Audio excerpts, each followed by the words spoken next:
2 weeks ago. Oh, did you? Yeah. Okay. Pat's dementia is just really escalating quickly.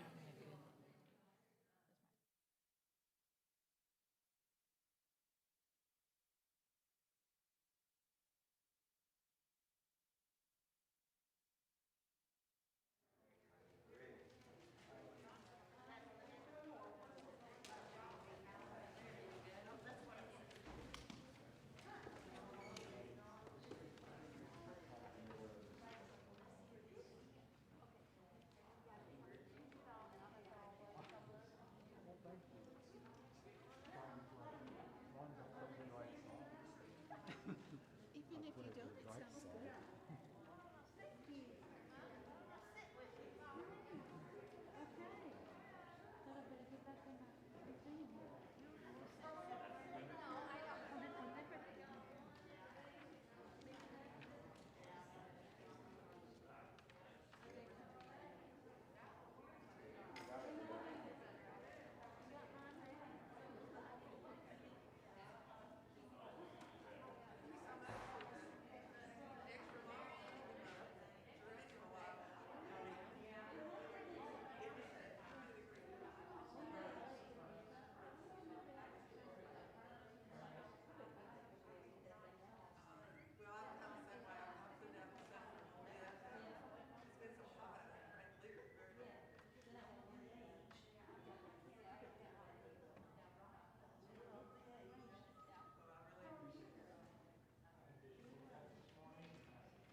Hey, my friends in the room.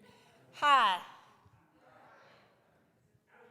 Okay, so the good news is we are live streaming because a few folks were watching this morning's announcement, requested if we could, and we made it happen. Thank you for joining us from home. I did have some paper, so I will scan and link those tomorrow for you on the Facebook. But What we have today, if you didn't get a copy, there's some on the front pew. One of the items is the packet that we handed out at the church-wide conversation on the 26th of August, the fifth Sunday. We will have these fifth Sunday conversations every quarter, because that's when fifth Sundays happen. But this was an idea that I wanted to do on the third Sunday of the month. Pick one Sunday a month and be about the work of continuing the conversation,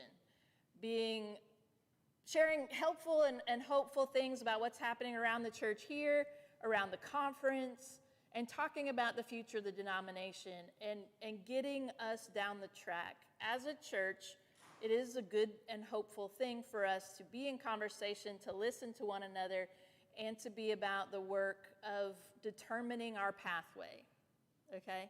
There will be decisions to be made, and so we want ample conversation to take place to make those decisions.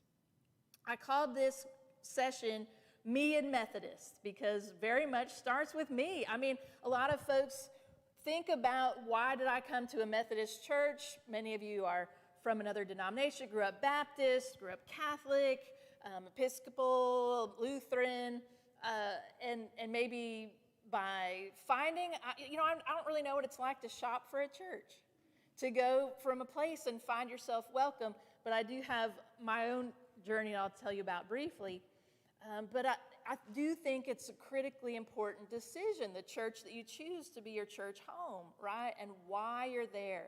What does that church believe about all kinds of doctrine, social issues?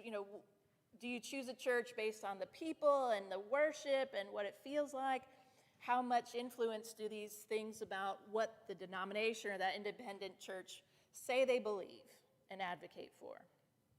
And so this is an opportunity to get back to Methodists believe this, Methodists do this, and who am I in that? The goal is to keep us all together. The goal is to talk about these things.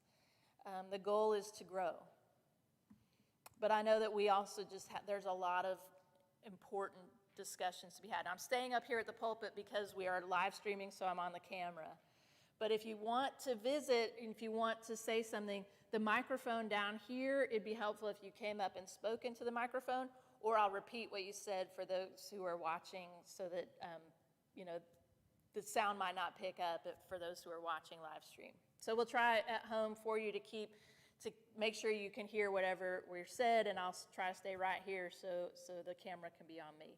So I made this one sheet, and it is called the Me and Methodist. It's got 6 boxes on it because I am an organized OCD individual. This is past, present, and future. And then on the back is here, there, and everywhere. So what I want you to do is to look first at that past box with me. And for folks at home, this is where on the third Sunday of the month, I'm going to lift up something from the past of United Methodism, some key turning points in history, key doctrinal points that were debated in history. This first Sunday, it is about me, the Susan in Methodism, and how I stayed in the church. So I did make a Methodist commitment, even though I was from the cradle to the grave, I'll be some version of Methodist. From the cradle, a Methodist. My mother and her family, Methodists in Pennsylvania.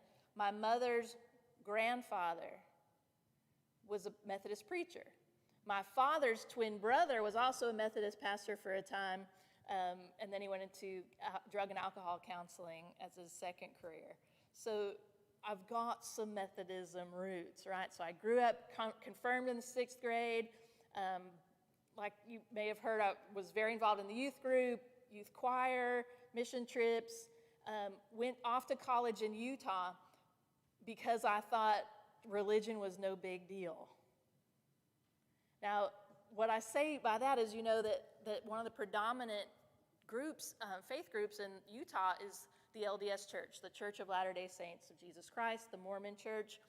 And at the time, I was pretty well burnt out on church as the most active youth group participant. And then by senior year, I'd and I went to Utah thinking, I wouldn't have to, I would just do school. But in Utah State, there were LDS faith institutions around campus, and everybody aligned. It felt like I was one of very few people who wasn't Mormon. But in that, I learned a lot about the Mormon faith, right? There was a whole lot of invitation, which you'll hear about in the sermon if you didn't get a chance at first service. The invitation to participate, to learn about the LDS church. And I kept getting asked, why are you Methodist? Because now I'm Methodist. Well, why? Oh, I should think about that. Why am I a Methodist? So ultimately, I had one of those moments God called me to go home. And I felt called to go literally back home to Colorado Springs and back to my church. They paid me to be the youth intern. I also taught the college Sunday school class where I'm like, now I'm going to learn why I'm a Methodist. Whatever I want to know about why Methodism or the Bible, I'm going to focus on teaching that. So I do call my freshman and half my sophomore year my wilderness journey, where I was in between. What do I believe and why? And I did pick back up on the core doctrinal parts of my United Methodism. And so I have for you there the 4 reasons Susan's a United Methodist. The open communion table. This is one of our key points about Methodism is that, and hopefully we try to say every time we share in communion, you don't have to have joined the church. You don't have to have grown up Methodist.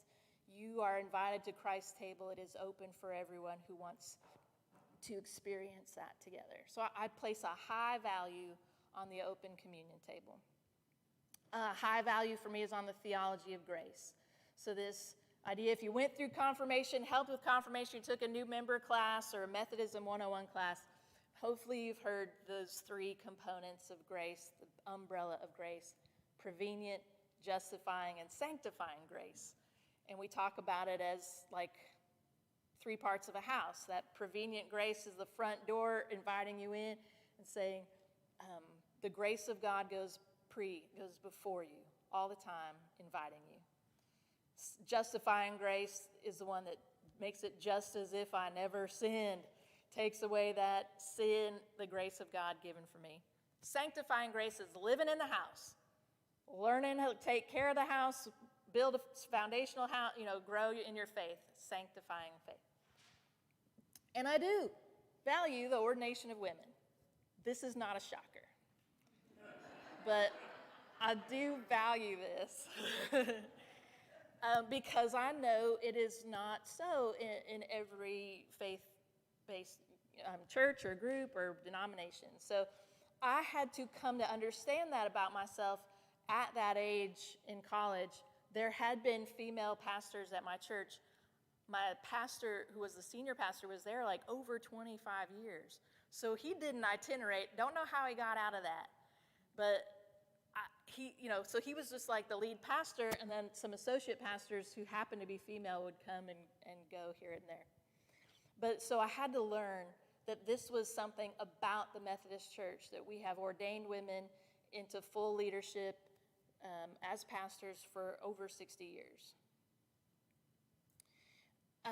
And then also the focus on social justice and transformation. So that's a big part of the United Methodist umbrella that I took as my own. Not just at confirmation when I was 12, but then when I was 19 and 20, took that on.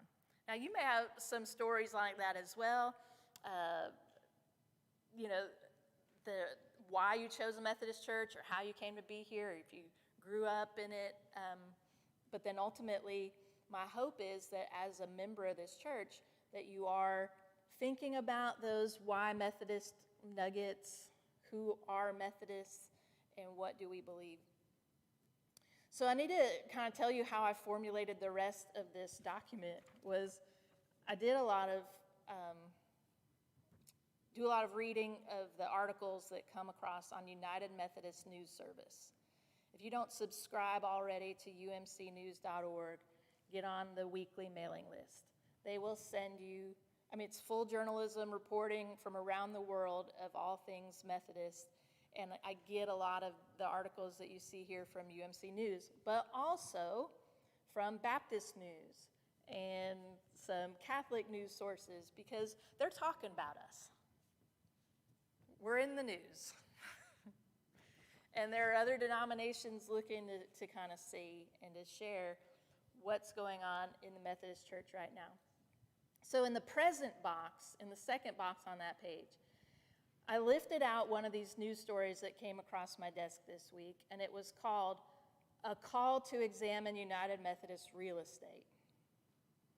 And this was a flag for me, right? This was an interesting article because every year at Charge Conference, we report the number of members in our church, talk about people who transferred out or who were baptized in. Every year at Charge Conference, we tell the bishop and the conference, we have the state of our trustee report. We submit what we think is the value of our building. And please hear me say think. The value of our building, the assets, the insurance, are we covered in insurance? How are we covered? Are we up to date in our insurance? Have we done a financial audit? Yes or no? So the conference is always asking these questions annually of each and every local Methodist church. Are we up to date? Do we have a safe sanctuary policy? Do we have background checks? Are we doing the things that keep us a viable and in line and with the Book of Discipline Methodist church? And we submit those. And when your leadership team signs off on it and we send it in for the year, it is on record, right? And I say think because honestly, we don't annually evaluate the fair market value of our property, right? That's something maybe we should do, right? Soon. Yeah. And there's reason for that too. But so this article was like saying the general church, the general denomination asks for a lot of data, but here are some points where we could be assessing the information about our property in a better way. And there is reason for that going forward because, as they put it in the last sentence that I lifted there, the real estate crisis is the church's elephant in the room.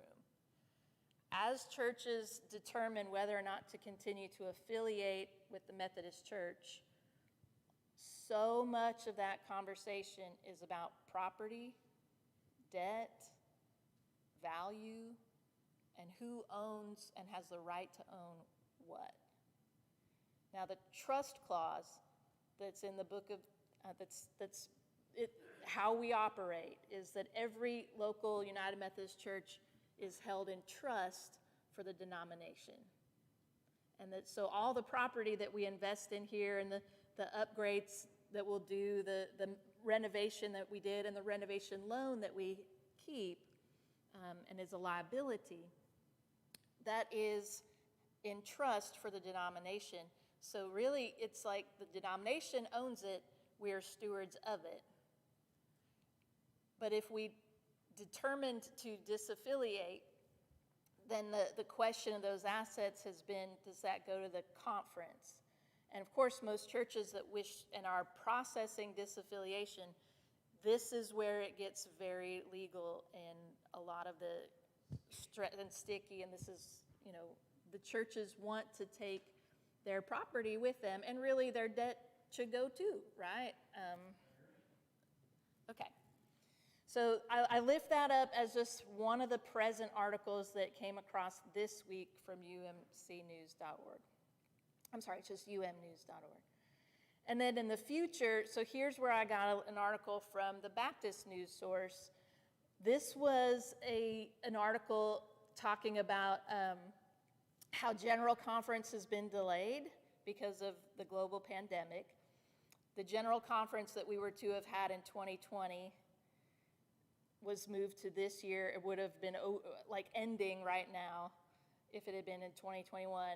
It is hopefully September of 2022, but most of the people I talk to think it will be just postponed to the next quadrennial date in 2024. So you can see where the title of this article, United Methodists Chafe at Their Wilderness Wandering, is a really great title because it voices this biblical narrative of we're going somewhere.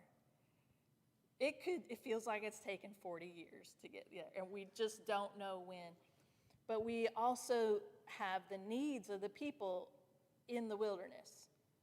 We need to know what's happening, where's the food coming from, is God providing?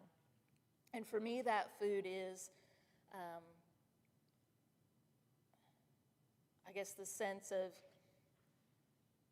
what do we need to do along the way to do this well in a way that honors God, helps our church, doesn't break things down. And maybe that's me, is I'm highly sensitive to the conflict that I see, right? And the pain that is.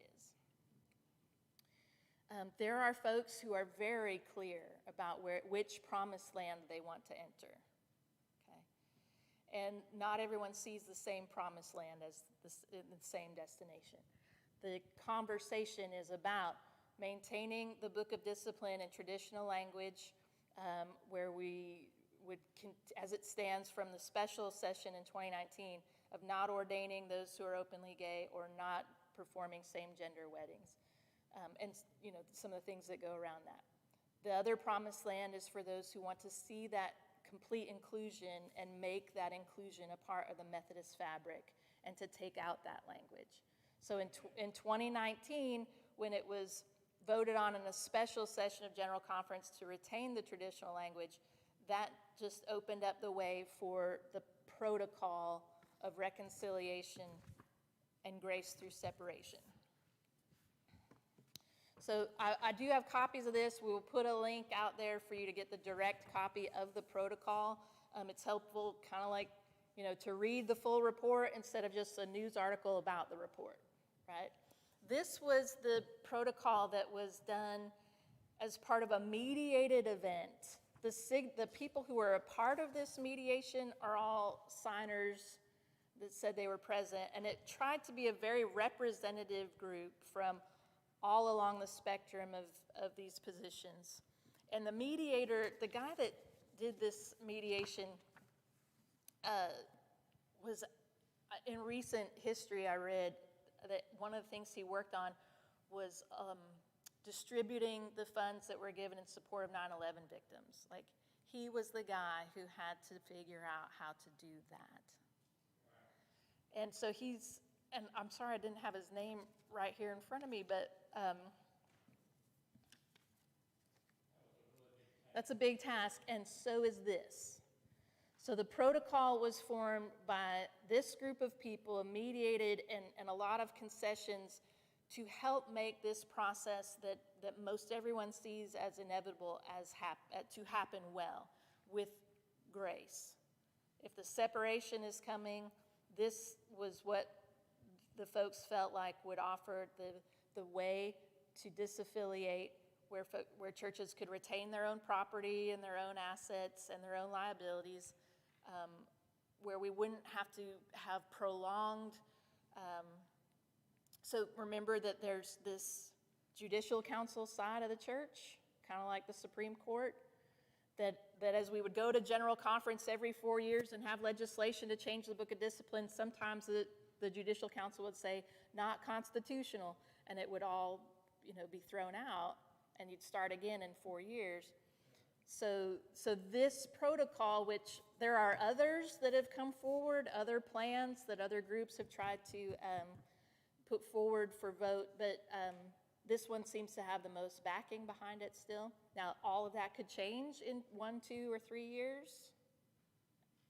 So I say that this is what we have right now. But that this would leave that constitutional obligation out of it, and it would say that we just need a way to make it happen. So we need a way that the Judicial Council can't say you can't do that, right? Because that's been kind of the hard wall that we can't seem to get around. Our Constitution, I guess, is just that big, too big to fail in a lot of ways, right?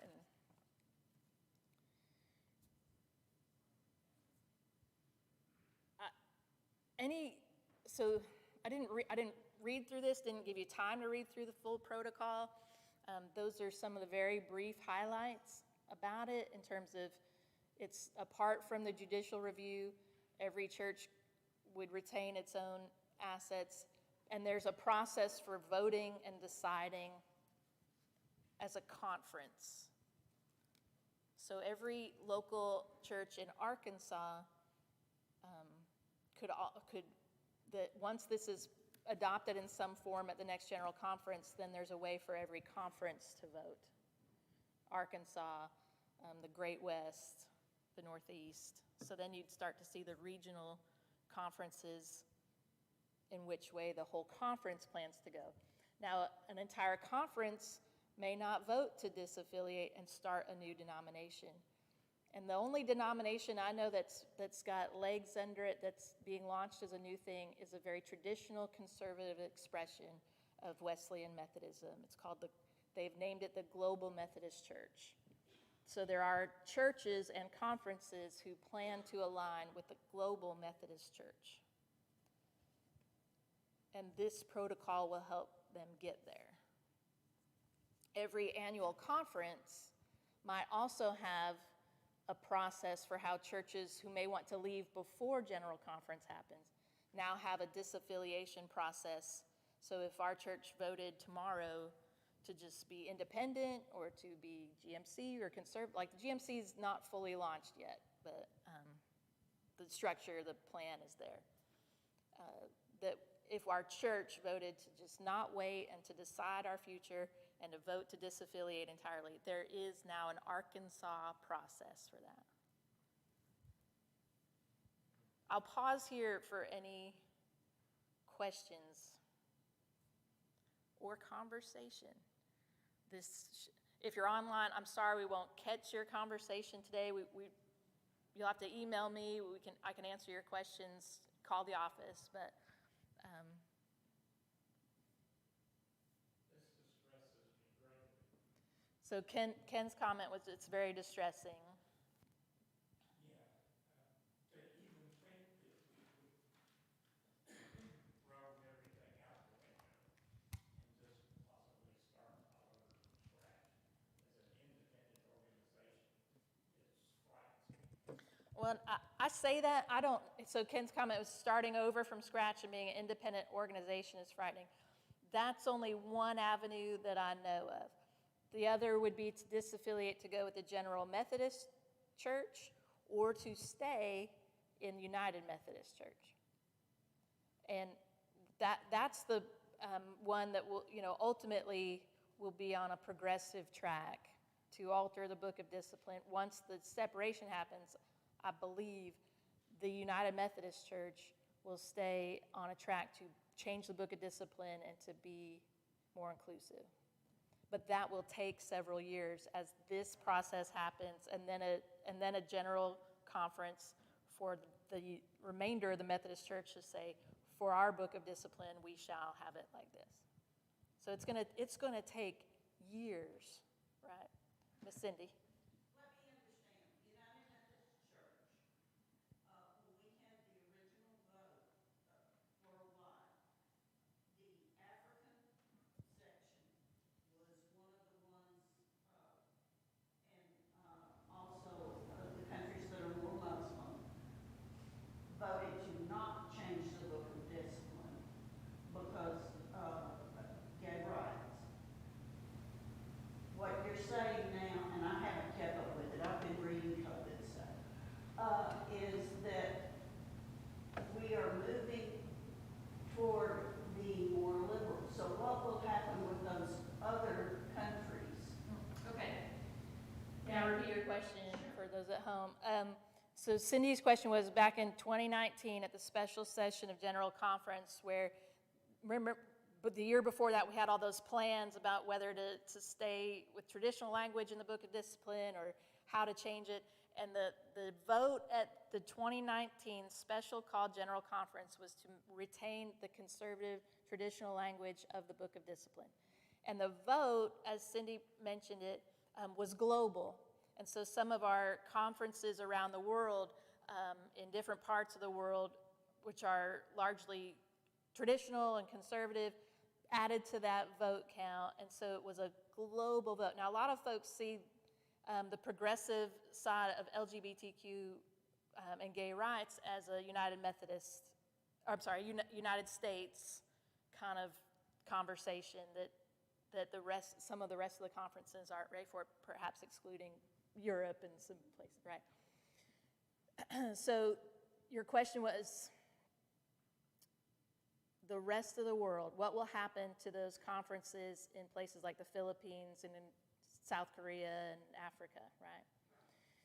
In the protocol for reconciliation and grace through separation, there's a financial allotment to help support conferences in other countries and to help support those ethnic groups, minority groups, and those ministries that we do as a denomination for marginalized peoples around the world. So there's, I believe you could then say in theory, the work will continue and the support and the connection will be like the global UMC said, like global, and that the intent is to continue to,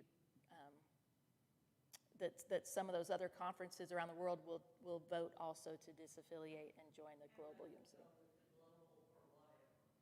There's, yeah. I really see three pathways, and again, all this could change.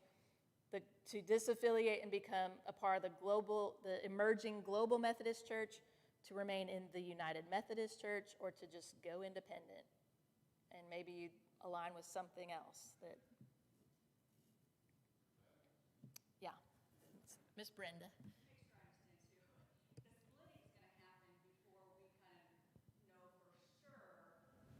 Whether the book of discipline is going to be changed or not. I believe the splitting is happening. There are churches and conferences either saying that they intend to go when this vote happens or are going. So like the United Methodists in Arkansas, we've had kind of officially 2 churches that have successfully disaffiliated. And they went, as far as I know, independent because there wasn't this next thing completely set up yet. But so that's why at our annual conference we voted on this disaffiliation protocol, because those 2 churches led the way and we really needed to address it with our own framework and process. I don't know how many other Arkansas Methodist churches have started the process. But I do know one of the things that came up like the day before our 5th Sunday conversation in August was that the Northwest Texas Conference, which is like the Texas Panhandle, Amarillo, and that bishop serves that area, and New Mexico. It's a small conference. They had about 200 represented churches and pastors, right? So they voted at their annual conference, when the day comes, our conference plans to align with the Global Methodist Church, which in that sense was one of the first conferences I heard to make a vote that said where they intend to go as a conference. And I think of the 200 voting churches, about 39 said that's not for us. So then the question becomes, if our conference goes that way, do those 40 or so churches align with another conference in Texas, or boundaries are going to be less statewide and more ideological. So there's churches, there's certainly churches that have made here's how we intend to go statements. I don't know how many, but that those are things that I just hear. So one of the things we talked about on the 26th was this section, what if we just stayed neutral, right? Do we have to get into this separation? And my answer then, and I think is accurate, is if we stayed neutral, we would be staying in the Methodist Church. And you need to know what that means, right? That we are on a trajectory for being more inclusive. It's a non-choice that's a choice, yeah. These are good questions. I have a thought. Jamie?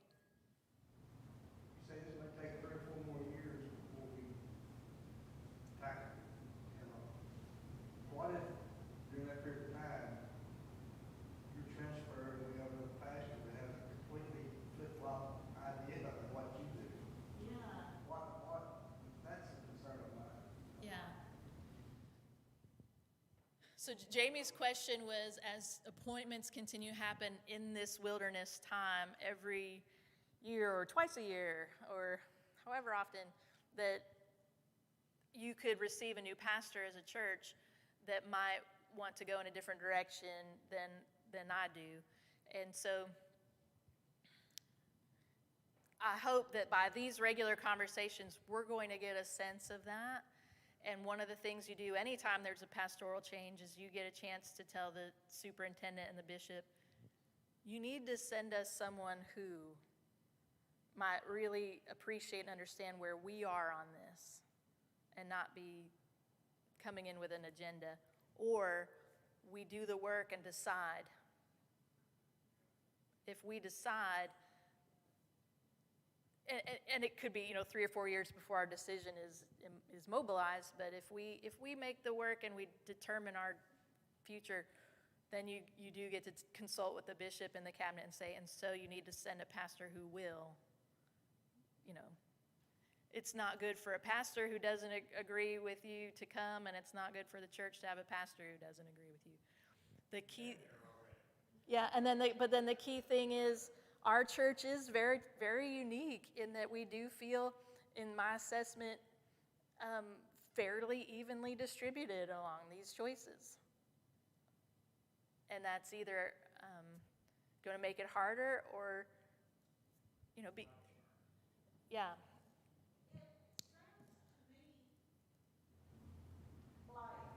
And granted, I am not up to date on my reading on this, that it's too early for this church to make a decision. I think these conversations are wonderful, but I don't think we need to tomorrow run out and say, Right. Because Not tomorrow. we are so evenly split. I shouldn't use the word split. We're diverse in our thoughts. We're diverse in our thoughts. And so I'm just repeating for the folks. We're diverse enough, so Cindy said maybe we want to wait a while. And so I think we'll actually be diverse in our thoughts about that too. Yeah.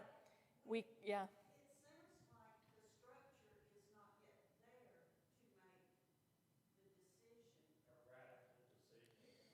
To leave or to stay, or we don't know what the United Methodist Church is going to look like. Yeah. So Cindy said we don't know what the United Methodist denomination will look like post the next general conference, whenever it may be. And that's true. We're getting an emerging picture of what the global Methodist Church will look like. They've published their draft of their book of discipline, their structure, who will run, what their district superintendents are like, and that kind of thing. But you're right, we don't know what kind of boundaries we'll be talking about, or regions, or, we don't know. But I have had folks say, if we determine our own route sooner, which for me feels like a year and a half, okay? It'll take a while to have these conversations, for you to invite people to be a part of these conversations, to get a real sense of where this church sees its future. Are you raising your hand, Mr. Witt? Okay. And so we'll need some time to just have these conversations and figure it out. But yeah, not tomorrow. But I'd be comfortable with determining. The wilderness is unnerving. Will. So, because we are such like a diverse church, I mean, this is just me. For me, it's more important for the church itself to stay together, like the people here. I mean, for me, it's more important for the people here To stay together. than it is for all of us to split and be like, Yeah. like either way. And so is there any way to make that happen? Oh, I like this. So Will's me and Methodist question.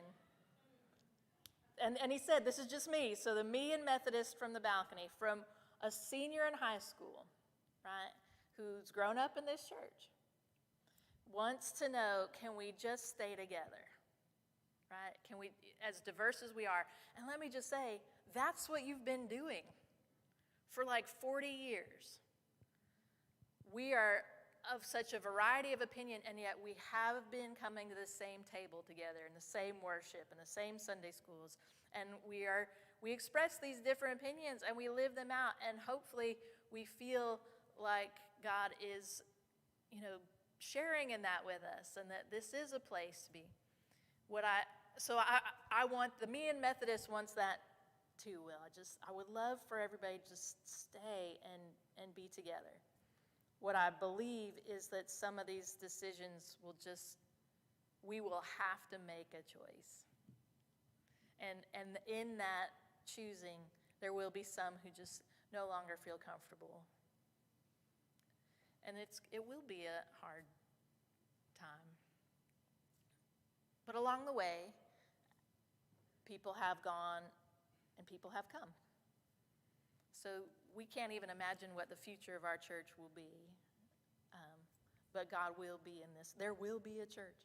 And we will be in this place. And really, truly, maybe you agree with me, no matter which denomination you personally end up affiliating with, there'll be people in that church where you are who don't agree with you.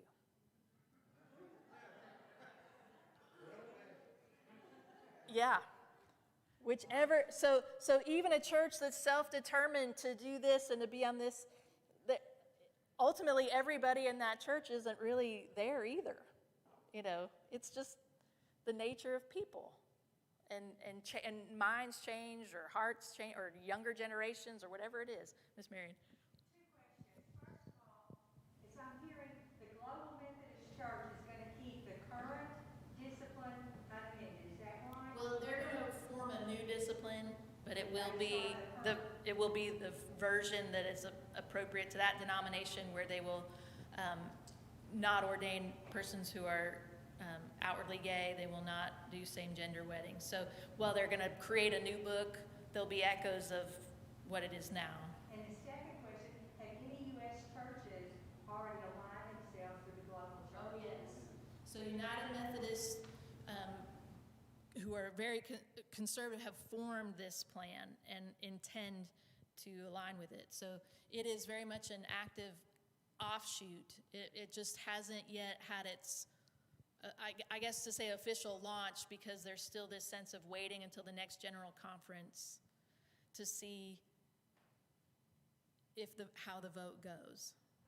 Okay, so it could be that we're doing the conversation for not, and the United Methodist Church could say, let's rock on how we've rocked on and stay soft and stay the way we are. So Michelle's question was, it could be that we'll just continue in this way for a long time, because the general conference may not pass the protocol for separation or anything like it. And then what do we do? And that's just reporting and repeating what we've been doing for 40 years. So that's why there are folks who are like, we need a new thing to go be about. Or we need to continue to wait and make the UMC what we want it to be. That's why, yeah. Did I answer that fairly well? I mean, yeah. In theory, we could continue this for a long, long time. But I do think there'll be more churches and conferences voting to disaffiliate. It'll just take the individual peeling off of churches will take a longer time than groups or conferences, right? So we have just a couple minutes left before I get over to the other service. Before I talk about the here box on the top of the back page, the there and everywhere are some more opportunities to look at things that are happening around the Arkansas Conference now and around the world in Methodism. We did sign up for Ozark Mission Project Sleep Away, Go Away Camp for June 12th through 17th in Siloam Springs. So that's fun. And we did send a mission team to help with Hurricane Ida cleanup as a conference. The conference is putting out classes and stuff I'm trying to be a part of, like one I did Thursday. It was great about what's your local context, what's the local flavor of your community, get out into the community more. And some ways that other churches in the Arkansas Conference are doing new ministry and some exciting things. I heard about skating parties in the parking lot. Bring your roller skates or skateboards, and have a skating party. There's some groups that are starting new worship services at restaurants called dinner church. And so getting out in the community and meeting in smaller groups for worship at a restaurant or a park and eat together to be invitational and to grow, right? There's worship services that include free meals at the church. There's podcast groups that like at our church, I think the Faith in Action class is going to listen to a podcast, then meet and talk about it. And I did hear about one area in North Little Rock where some of those Methodist churches are gathering once a month for youth worship. And that sounded like fun. It was good. Then the last box everywhere, these were some other news articles from umcnews.org helping with Afghan resettlement, refugees in our country. You might want to do some reading on the Boy Scouts of America bankruptcy and concerns with church leaders. This is a process we're involved in, listening to the council in the conference and scout leaders about rechartering or finding new ways to charter, keeping the scouts here but using a facility use agreement where there's recommendations coming either way, and it's all based on liability and insurance.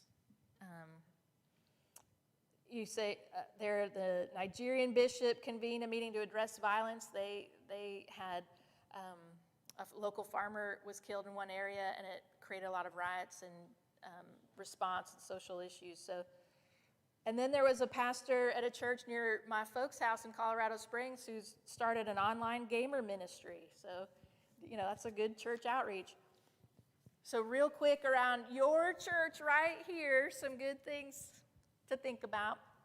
Started a stewardship team, and we were talking about our annual giving campaign, our pledge campaign, but also long-term financial thoughts. Like, we could be the people who decide what to do with the acreage out back and what to do with that in a way that's exciting. And that will take, that kind of echoes this assessment of our real estate.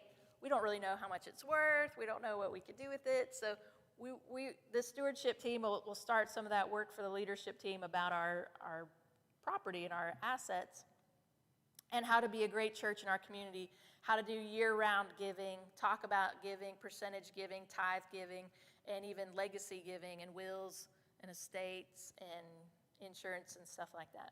So the stewardship team. That early word worship, I've done about 5 of those. They post on Thursday afternoons. They're about 10 minutes long. If you get a chance to watch those, it's an experiment. We'll see. I can't even read this. Community and church. So I'm pursuing that education and discerning further understanding of our faith community, what we can do as a church in Bryant, what we need to be doing in Bryant. Who is our church in Bryant? Do Bryant people know about our church? And other than we're 175 years old. And then the Me and Methodist and the 5th Sunday conversations. So remember this. Talk about it for the 3rd Sunday of October, that we will, I don't know what it is, but the next step in the conversation. So some more chances for you to ask questions, catch up on the news and some things that are happening as we make our pathway forward. Charge conference is coming up, so we're nominating new leaders for leadership team. We are finishing our paperwork for the annual submission. The district superintendent is coming here to meet with us on October 17th at 2 o'clock. You're welcome to pop in. He's new superintendent. He's a great guy, and he wants to hear about our church. So if you've got something fun to tell him, you're invited to come by. And then our charge conference is actually going to be at a district meeting in November. And you're invited to attend that as well and hear about some things happening in the conference. We are planning to buy new sanctuary doors. So you've seen how the weather has hit the wood, and it's either time to resurface and restain and reprotect, but that's a process that needs to be done every, apparently, 3 years. But we've got a gift to buy new doors that are Gonna look kind of like bronze, metal, wood finishing, and have a stained glass window section, and they'll be built. They're not an actual standard size door frame, so they're gonna be constructed, but they will last in the weather better.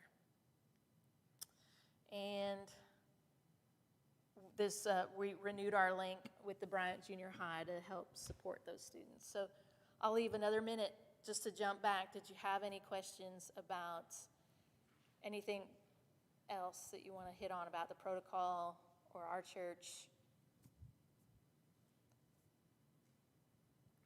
Folks at home, again, if you got a question, you can email me or text me. Yes. I appreciate you doing these sessions. I get so much better feedback than reading random things online. Your ability to break it down and make it first person for us, I appreciate that. Thank you for taking your time. Thank you. I'm glad to take the time to do it. Stan, and I should give an asterisk. I don't want to be the bearer of misinformation, but it's always possible. So do look up some on your own too. And United Methodist News Service every week will send an email with articles. So that is a helpful resource. Here's your invitation and your assignment from class to pray for your church. Amen. Let us be a people of prayer for our church, for our conference, and for the global Methodist. So we want to be, I believe, a church that welcomes open hearts, open minds, open doors means something to us. And so let's be in prayer about that. If you'll join with me in a moment of prayer. Gracious and holy and loving Lord, we, your people, stand before you and ask that you love us and give us grace. For we seek your discernment. We ask for your help. We offer our heartfelt embrace to those who are hurting and who find themselves locked in the conflict and the chaos of what these conversations are and what they mean. We want to be faithful about our work and our decisions. We want to serve our church and our people well because we wish to give you glory and represent your love. And so, Lord God, for each one here, wherever we are in this conversation and wherever we stand in our diversity of opinion, we know that above all, you are doing wondrous things and you are making things happen. You have a will and you have a purpose. So we put our faith, our trust, and our hope in you. Guide us and lead us, and we will faithfully respond. In Jesus' name we pray. Amen. Amen. Hey, thank you all for your time. Thank you, Will, up there.